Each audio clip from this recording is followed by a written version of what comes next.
Cube Radio. Salut, c'est Charles Dran avec l'équipe dans 5 minutes. On s'intéresse aux sciences, à l'histoire et à l'actualité. Aujourd'hui, on parle de nos habitudes de consommation numérique. De plus en plus, ce qu'on va chercher comme information, comme divertissement sur les internets, c'est considéré comme faisant partie d'une hygiène de vie. Il y a des bonnes, il y a des moins bonnes choses, et c'est comme pour la nourriture, le fast-food, c'est toujours plus facile à trouver, en grand nombre en plus, mais avec des conséquences néfastes pour la santé si on en abuse, la santé psychique.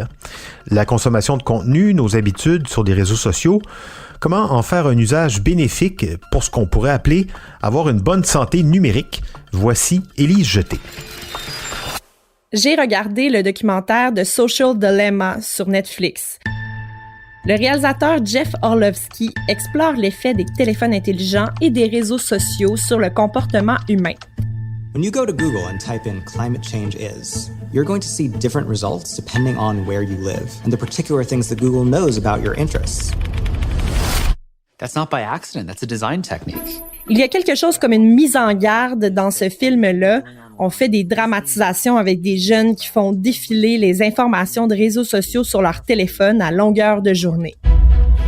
A lot of people think Google's just a search box and Facebook's just a place to see what my friends are doing. Oui, les réseaux sociaux ont pris le contrôle de notre vie depuis quelques années. Oui, c'est préoccupant de voir les plus jeunes dépendre autant de la technologie et on peut pas vraiment s'empêcher de se demander la prochaine génération aura l'air de quoi. There were meaningful changes happening around the world because of these platforms. I think we were naive about it. Les segments dramatisés du documentaire incluent un trio fictif de sociopathes qui travaillent au sein d'un réseau social sans nom pour concevoir des notifications sur mesure pour distraire leurs utilisateurs.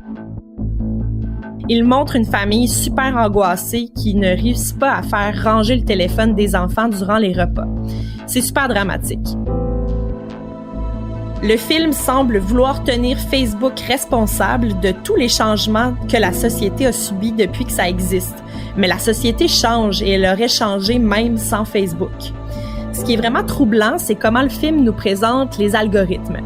Oui, ils sont programmés pour maximiser les revenus des marques et ils ne tiennent pas toujours compte de l'impact que ça peut avoir sur les utilisateurs.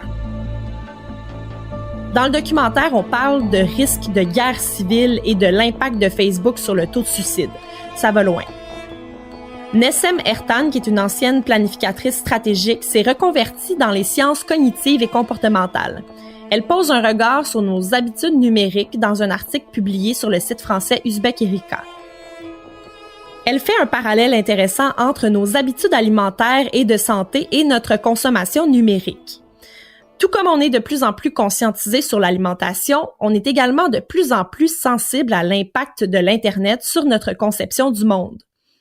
Pour elle, l'idée d'avoir une bonne hygiène de vie se répercute aussi jusque dans nos habitudes avec Facebook et les autres réseaux.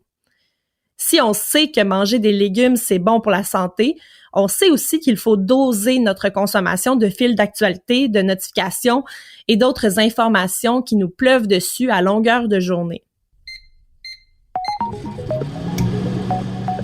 Elle fait le constat suivant. Lorsque nous consommons un plat incompatible avec nos besoins, notre corps nous parle. Nous nous sentons lourds, nous avons des ballonnements, des maux de ventre. Sur le long terme, nous prenons ou perdons du poids et notre santé se dégrade. De la même manière, lorsque nous consommons de mauvais contenus et vivons dans un environnement numérique déséquilibré, cela nous affecte. Le déséquilibre cause des tensions et des frustrations qui finissent souvent par une recherche de moyens anesthésiants et des satisfactions rapides, l'alcool, la drogue, les plaisirs gourmands, les achats compulsifs et les photos postées pour recevoir rapidement des likes. Pour vivre un état de meilleure nutrition numérique, on devrait donc, selon elle, évaluer notre consommation de contenu et nos activités numériques en se posant les questions suivantes après nos visionnements. Était-ce utile pour moi? Pourquoi ou en quoi? Était-ce intéressant pour moi? Pourquoi ou en quoi? Était-ce beau, drôle ou touchant? Pourquoi ou en quoi? Et est-ce que ça impliquait des tournures de phrases ou un vocabulaire négatif connoté de colère ou de désarroi? Pourquoi ou en quoi? On pourrait évaluer chaque point avec une note sur 10. En mettant des chiffres là-dessus, ça nous rendrait plus conscients de ce qu'on consomme et on réaliserait que souvent, on consomme des affaires qui nous rendent malheureux ou qu'on trouve désagréables. Après ça, on aurait plus de facilité à faire le ménage dans les comptes qu'on suit et le contenu qu'on regarde chaque jour. Elle revient à la métaphore gastronomique en disant que tout comme on se permet de manger une pizza de temps en temps, moi je dirais une bonne grosse poutine, on pourrait consommer nos contenus fast-food numériques en toute connaissance de cause et avec parcimonie.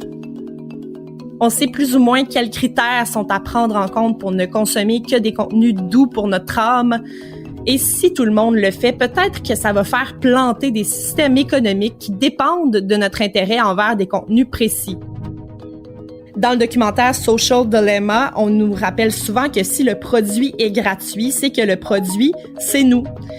Ça va toujours demeurer vrai, mais c'est intéressant de se demander ce qui va arriver si on décide de ne plus être ce produit. Ça mérite réflexion. Oui, ou en tout cas, être ce produit, mais en toute connaissance de cause, en pleine conscience, comme on dit ces temps-ci. En plus, les recommandations de la spécialiste en sciences cognitives, Neshem Ertam, dont nous parlait Élise, qui conseille de voir notre consommation de contenu numérique un peu comme un régime, comme on voit notre consommation d'aliments, elles sont en plein dans la ligne des nouvelles directives canadiennes en matière de mouvement sur 24 heures à l'intention des adultes, publiées la semaine dernière, limiter son temps d'écran récréatif à 3 heures par jour, pas rester assis plus de 8 heures par jour, faire du sport 150 minutes par semaine, un peu plus de musculation aussi et dormir 7 à 9 heures par nuit. Si en plus, quand on consomme ces 3 heures quotidiens, ça ne se limite pas aux vidéos de chats ou aux niaiseries sur TikTok, c'est clair qu'on est en business pour être non seulement en bonne santé physique, mais aussi en bonne santé psychique. Merci Élie Jeté, c'était en 5 minutes.